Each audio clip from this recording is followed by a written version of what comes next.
So first of all, congratulations to all of you. Are you not curious why I'm saying congratulations? Congratulations for taking the first step towards success. ठीक है, आपने अपनी सफलता के लिए पहला कदम ले लिया है उजंग IAS में एडमिशन लेकर। रीज़न दैट कहते हैं a good beginning is half done. A good beginning is half done. एक अच्छी शुरुआत का मतलब ये होता है कि आपका आधा काम हो चुका है। ठीक है, अब जो बचा हुआ आधा है हमें उस पर मेहनत करनी है। शुरुआत आप कर चुके हैं, ठीक है, कमिटेड है, ठीक है, और प्रॉपर गाइडेंस के साथ हम इस चीज़ को आगे बढ़ाएंगे। Right, so beginning now this success, मैंने कहा ना आपकी सक्सेस का फेज़ स्टार्ट हो गया है। ठीक है, बट ये सिर्फ शुरुआत है। ठीक है, अभी we are suppose to take a long journey. ठीक है, एक लंबी यात्रा है। ये तो आज आपका पहला दिन है, या ये कह लूँ पहला सप्ताह है। ठीक है, इस सप्ताह से, फर्स्ट वीक से आपका फाइनल रिजल्ट तक एक हमारी जर्नी है। ठीक है, स्टेप बाय स्टेप हम सारी चीज़ें अचीव करते चलेंगे। ठीक है, स्टेप बाय स्टेप हम चीज़ों को डील करेंगे, चीज़ों को इम्प्रोवाइज़ करेंगे। ठीक है, और फाइनली हम उस एलीट लिस्ट में अपना नाम लेकर आएंगे। ठीक है, जिसे हम कहते हैं civil services examination final list. सभी लोग चाहते हैं? और आप सभी ये चाहते हैं कि टॉप 50 में आए, है ना? कोई ऐसा तो नहीं सोचा ना बस सिलेक्शन हो जाए? सोचना भी नहीं। ठीक है, क्यों? क्योंकि हमें टॉप 50 का टारगेट करना है। Right, so good beginning half done. ठीक है, आधा काम हमारा हो गया है। अब बाकी आधे में क्या करना है वो हम समझेंगे। ठीक है, सो इस IAS एग्जामिनेशन के बारे में यदि कहा जाए तो ये क्या सिर्फ आपका नॉलेज टेस्ट कर रहा है? नहीं, नॉलेज के साथ साथ पर्सनालिटी टेस्ट। Very good. ठीक है, this is an examination to test your personality. अब इस पर्सनालिटी टेस्ट की ज़रूरत क्यों है? सबसे बड़ा प्रश्न तो यही है कि भाई नॉलेज टेस्ट कर लो, पर्सनालिटी क्यों टेस्ट कर रहे हो? ठीक है, पर्सनालिटी टेस्ट आपकी इसीलिए की जाएगी क्योंकि जब आप इस एग्ज़ाम को क्लियर करेंगे तो आपके पास कौन सी पोस्ट होगी? IAS की। और IAS का काम क्या होता है? लोक सेवा तो है, बट पूरे ज़िले को संभालने की जिम्मेदारी किसके पास होती है बेटा? ठीक है, और उस पूरे ज़िले को संभालने के लिए आपकी पर्सनालिटी ऐसी होनी चाहिए कि आप पूरे ज़िले पे राज नहीं बेटा, ठीक है, राज नहीं करना है। ठीक है, अभी आपने कहा ना लोक सेवा है, एक तरफ कह रहे हो सेवा है और दूसरी तरफ कह रहे हो राज करना है। ठीक है, ये तो दो अलग अलग दिशाओं वाली बात हो गई। ठीक है, सो पर्सनालिटी टेस्ट इसीलिए किया जा रहा है ताकि आप अपने व्यक्तित्व के माध्यम से न केवल उस ज़िले को में योजनाएं सही रूप से लागू कर सके, बल्कि उस ज़िले में दूसरे युवाओं को या फिर उस ज़िले को आगे बढ़ाए।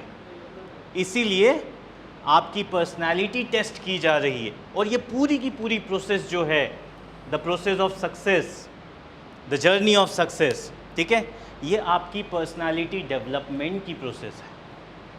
ठीक है, अब इस पर्सनालिटी डेवलपमेंट में क्या चीज़ रिक्वायर्ड है?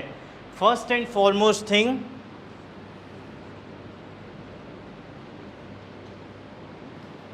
Is the knowledge. जब तक आपके पास नॉलेज नहीं होगा, आपके पास कंटेंट नहीं होगा, क्या आप पब्लिकली किसी भी टॉपिक पे बोल सकते हो? आज मैं आपसे एक टॉपिक दूं कि बेटा ये पढ़ना है, ये इस पे आपको एक लेक्चर देना है, आप डिलीवर कर पाओगे? फंडामेंटल राइट्स पे अगर फॉर एग्जांपल अगर मैं फंडामेंटल राइट्स की बात करूं तो नहीं। ठीक है, कुछ चीज़ें बता दूंगे, बट बेहतर तरीके से तब बता पाओगे जब आपके पास नॉलेज हो, ठीक है। नॉलेज है, बट अगर उस नॉलेज को आप प्रॉपरली प्रेजेंट नहीं कर पा रहे, ठीक है, प्रॉपरली आप उसको प्रेजेंट नहीं कर पा रहे, आपके पास वो एप्टीट्यूड नहीं है, तो क्या वो नॉलेज किसी काम का है? नहीं है ना। कहते हैं ना, सही बात को सही वक्त पे सही तरीके से बोला जाए तभी वो प्रभावी होती है। आप कितने भी सही हो, अगर आपका तरीका गलत है तो फिर बात बिगड़ जाती है, राइट। तो क्या होना चाहिए? नॉलेज के साथ साथ एप्टीट्यूड और एटीट्यूड दोनों, ठीक है। एटीट्यूड एक पॉजिटिव वर्ड है, और वही मैं यदि कहूँ एरोगेंस होना चाहिए तो गलत है ना, एरोगेंस नहीं होना चाहिए, ठीक है।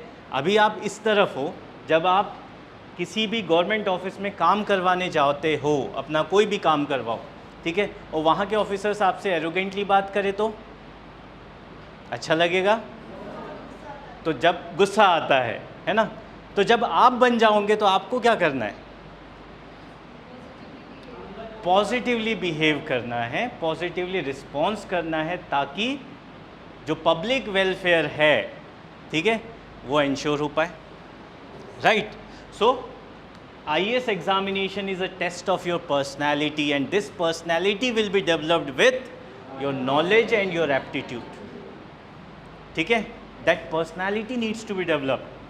अभी आप में से कुछ बच्चे ऐसे होंगे जो ग्रेजुएशन कर रहे होंगे, कुछ ऐसे होंगे जो ग्रेजुएशन करके आए होंगे, कॉलेज लाइफ एंजॉय करके आए होंगे, अगर सीधी सीधी बात करूँ तो, राइट। इस कॉलेज लाइफ में आपने क्या किया है? पढ़ा है, साल भर क्लासेस ली है, और उस क्लासेस से रिलेटेड एग्ज़ाम दिया है, पास हो गए हो, चाहे 40% हो, 50% हो, 60 हो, 70 हो, 90 हो, ठीक है, कोई हायरार्की नहीं है। बट यहाँ पे क्या है बेटा, ये क्या एग्ज़ाम है?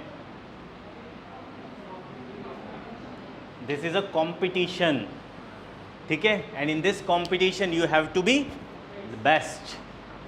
यहाँ सिर्फ पास नहीं होना है, यहाँ पे क्या करना है? यहाँ आपको अपना बेस्ट देना है, ठीक है, तभी वो टॉप 50 बनेगा, ठीक है, टॉप 10 तभी आएगा, ठीक है।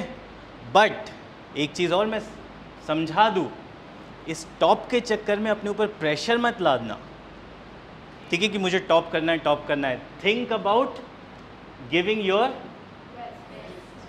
बेस्ट। जब ये आ जाएगा, रैंक अपने आप आ जाएगी, गारंटी, ठीक है।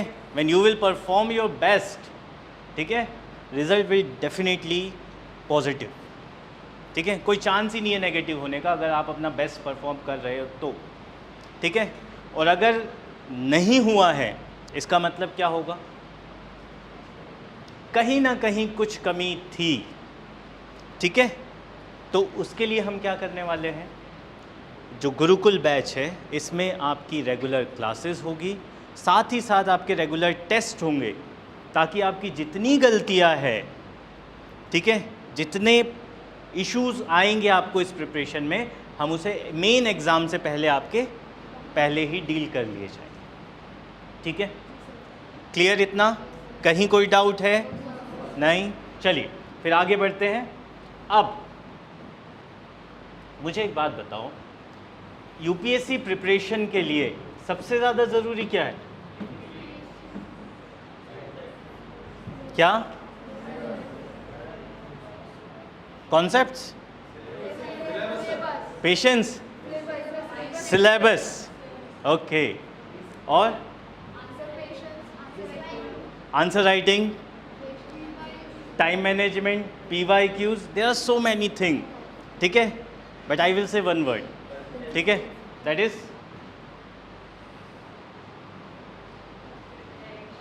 डायरेक्शन, ठीक है। Y direction?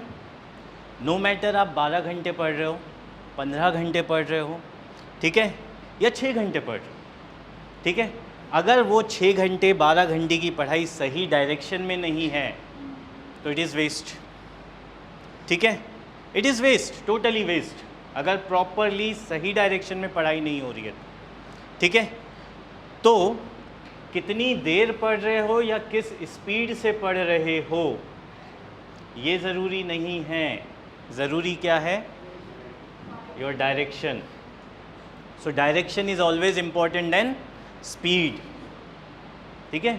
होगा आप में जब कंपटीशन में आओगे तो आप खुद को जज करोगे, खुद के साथ अपने फ्रेंड को जज करोगे कि मेरा फ्रेंड तो एक पेज 5 मिनट में पढ़ लेता है, मुझे 15 मिनट लग रहा है, ठीक है। ये सारे कंपटीशन, ये सारे परमुटेशन कॉम्बिनेशंस आएंगे बेटा, ठीक है। बट आपको फोकस रहना है, ठीक है। Focus that is towards your direction. And what is your direction? Direction क्या है आपका? सिलेबस थोड़ी ना है बेटा, डायरेक्शन आपका आईएएस है ना। सिलेबस तो आपका वो गाइड है, ठीक है। Syllabus is just like your guide, जो आपको बताएगा कि किस डायरेक्शन में जाना है, ठीक है। इस डायरेक्शन में जाने के लिए जो गाइड की भूमिका होगी वो है आपका सिलेबस, ठीक है। तो इसी सीरीज़ में हम शुरू करते हैं अपना सिलेबस का एक्सप्लेनेशन, ठीक है। सिलेबस के एक्सप्लेनेशन से पहले जैसा हमने बात किया कि ये एग्ज़ामिनेशन जो है it is examination of your personality, ठीक है। और पर्सनैलिटी किस एस्पेक्ट पे टेस्ट होगी आपकी?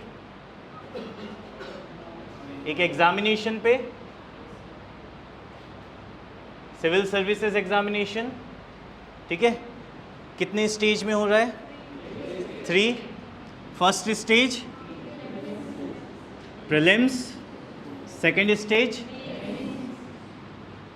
Third stage interview.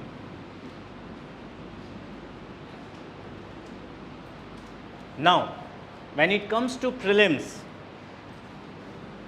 how many papers are there? 2 papers are there.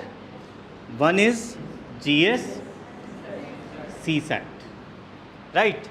General Studies and Civil Services Aptitude Test. In short, CSAT. How many questions are there in GS? And in CSAT? 80. ठीक है?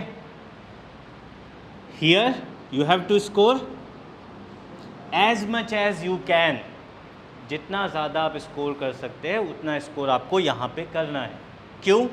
क्योंकि cut off यहाँ से decide होगी, right. But इसका मतलब ये नहीं है कि सी सेट को हम साइड में रख दें, ठीक है। क्यों? क्योंकि C set is qualifying, means what? जब तक आपका सी सेट क्लियर नहीं होगा, मीन्स जब तक आप इस 80 क्वेश्चंस में से 33% स्कोर नहीं कर लेंगे, 33% और अबव दैट, ठीक है, आपका जीएस चेक ही नहीं होगा। Getting this point? ठीक है। सो सी सेट बेशक क्वालिफाइंग है, it is as important as GS, ठीक है। एंड यहाँ पे आपको कितना स्कोर करना है?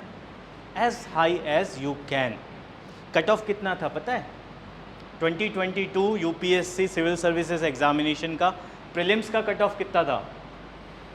Any idea? नहीं? एक वाइल्ड गेस कितना होगा?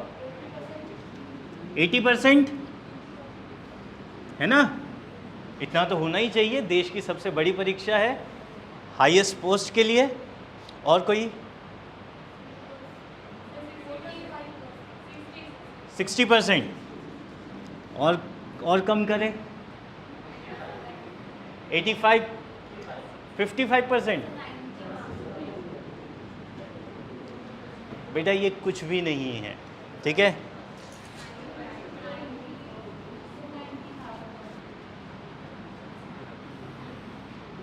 परसेंटेज वाइज 44 और मार्क्स एग्जैक्टली 88.22 आउट ऑफ 200। इतना कम, ठीक है। ये 2022 का कट ऑफ है प्रीलिम्स का, ठीक है। इतना ही तो लाना है, ठीक है, मतलब हर क्वेश्चन 2 मार्क्स का है, मतलब आपको कितने क्वेश्चन सही करने हैं? 45 आउट ऑफ 100। मुश्किल है क्या? आसान है? आसान है बेटा, ठीक है, आसान है, इसीलिए बता रहा हूँ क्यों आसान है, ठीक है।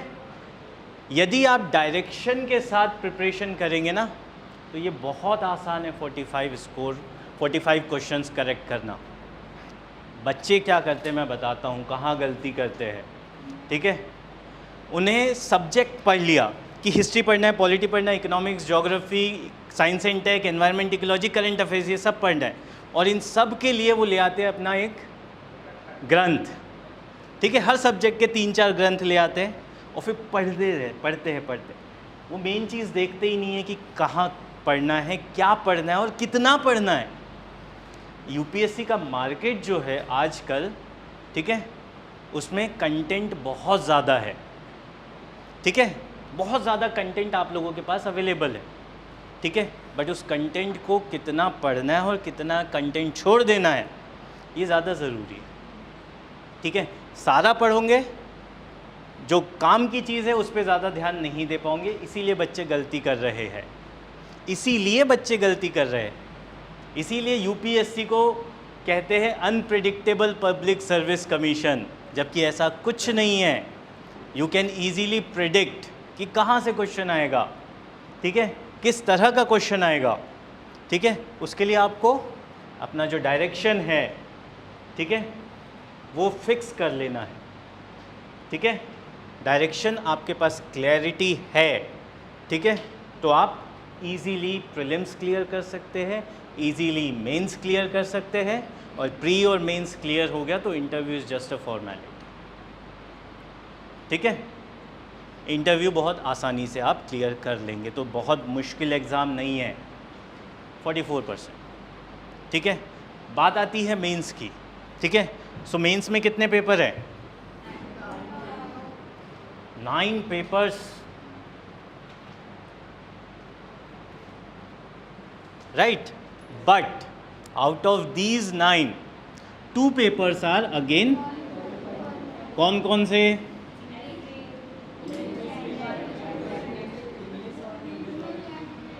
एक इंग्लिश और एक रीजनल लैंग्वेज और हिंदी यू कैन टेक, ठीक है। ये क्वालिफाइंग पेपर है, here you have to score only again 33%, pass होना है, बट फिर कंडीशन वही है, जब तक इसे पास नहीं करोगे बाकी पेपर चेक नहीं होंगे, राइट। और बाकी पेपर कितने बचे? 7। कौन कौन से? फर्स्ट एसे, ठीक है, then GS 1, 2, 3, 4 and then optional 1 and 2. Each paper consists of how many marks? 250, ठीक है। बट यहाँ पे एक कंडीशन है बेटा, ठीक है, हर पेपर में आपको मिनिमम 10% मार्क्स तो लेके आने हैं, ठीक है। आपने बाकी 6 सब्जेक्ट्स में 60% मार्क्स ले आए, बट ऐसे में आपके 10% भी नहीं आए तो गड़बड़ है। Getting this point? So minimum percentage of every paper is 10, ठीक है, वो लाने ही हैं। 250 में से 25 नंबर तो हर पेपर में चाहिए, तभी सिलेक्शन होगा, नहीं तो नहीं होगा, ठीक है। और यहाँ कट ऑफ कितनी जानी चाहिए? टोटल पेपर है हमारे कितने?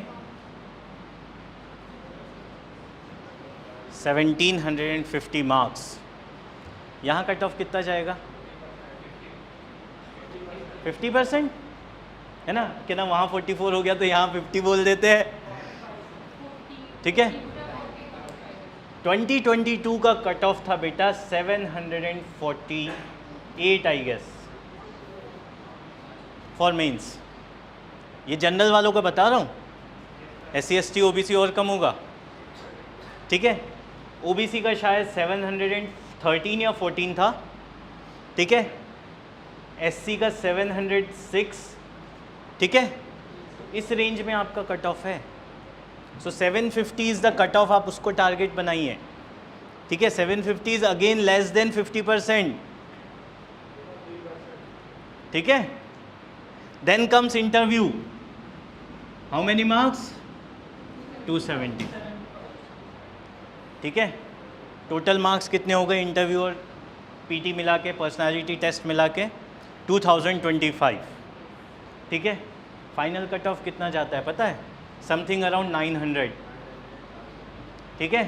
900 मतलब अगेन 50% से कम, ठीक है। इसका मतलब क्या है?